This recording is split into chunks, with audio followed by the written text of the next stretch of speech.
Speaker, my question is to the Minister of Education and asks, has she received the report entitled Step Change, Success the Only Option?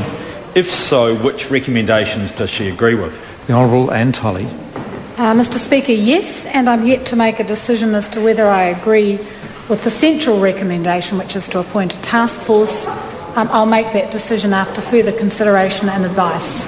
The Honourable Trevor Mallard. Mr Speaker, are her national standards with their inter-school moderation able to be used to assess which students fall into the top 5% or the bottom 20% of their cohort, as is the key figures in that report?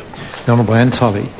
Mr Speaker, as I've said to the member, I am considering the report, and I believe that any comments further on the report would be premature. Point of order, Mr Speaker. Point of order, the Honourable Trevor Mallard. Mr Speaker, it was actually a very simple question about whether her national standards would identify the top 5 and the bottom 20%. It doesn't even require any thought from a minister on top of her portfolio. To the point of order? Speaking of the point of order, the Honourable Anne Tolley. The essence of the question, Mr Speaker, implies that I have accepted the report and that I agree with what's in the report. The point I made was that I had only received the report and I was still considering it. Speaking further to the point of order, Mr Speaker. I don't really want this debate by way of point of order to go on. I understand what the member who's asked the question is getting at.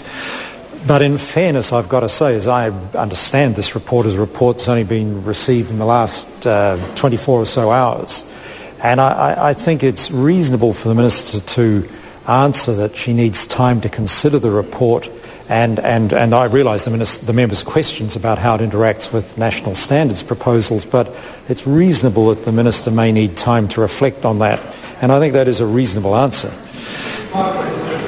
The Honourable Trevor Mallard, if he wishes.